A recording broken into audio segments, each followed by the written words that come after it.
Breaking news చూస్తున్న మధ్య ప్రాచ్యంలో నెలకొన్న తీవ్ర ఉద్రిక్త పరిస్థితులు నెలకొన్నాయి. ఈ నేపథ్యంలో ఇరాన్లో చిక్కుకున్న భారతీయ పౌరులను సురక్షితంగా స్వదేశానికి తరలించేందుకు భారత ప్రభుత్వం చేపట్టిన ఆపరేషన్ సింధూర్ విజయవంతంగా కొనసాగుతోంది. ఆపరేషన్లో భాగంగా 111 మంది భారతీయ పౌరులతో కూడిన తొలి విమానం వల్ల న్యూఢిల్లీకి చేరుకుంది. వీరిలో 90 మంది జమ్మూ కాశ్మీర్ కు చెందిన విద్యార్థులు ఉన్నట్లు అధికారులు తెలిపారు. ఇండిగో విమానయాన సంస్థకు చెందిన 6C9487 ప్రత్యేక విమానంలో వీరంతా ఢిల్లీలోని ఇందిరాగాంధీ అంతర్జాతీయ విమానాశ్రయానికి చేరుకున్నారు. కేంద్ర విదేశీ వ్యవహారాల సహాయ మంత్రి కీర్తి వర్ధన్ సింగ్ స్వయంగా విమానాశ్రయానికి వెళ్లి ఇరాన్ నుంచి తిరిగి వచ్చిన విద్యార్థులకు ఇతర పౌరులకు స్వాగతం పలికారు.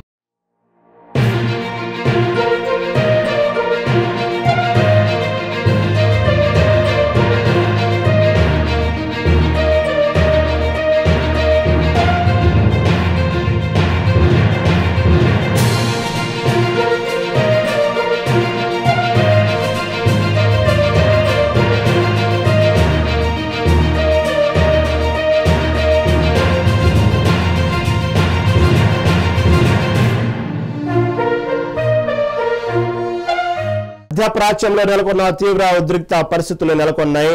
ఈ నేపథ్యంలో ఇరాన్లో చిక్కుకున్న భారతీయ పౌరులను సురక్షితంగా స్వదేశానికి తరలించేందుకు భారత ప్రభుత్వం చేపట్టిన ఆపరేషన్ సింధూర్ విజయవంతంగా కొనసాగుతోంది.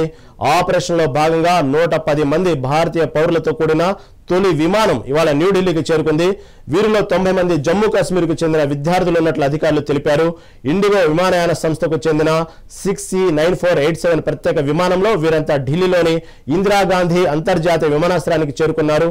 కేంద్ర విదేశీ వ్యవహారాల సహాయ మంత్రి కీర్తి వర్ధన్ సింగ్ స్వయంగా విమానాశ్రయానికి వెళ్లి ఇరాన్ నుంచి తిరిగి వచ్చిన విద్యార్థులకు ఇతర పౌరులకు స్వాగతం పలికారు.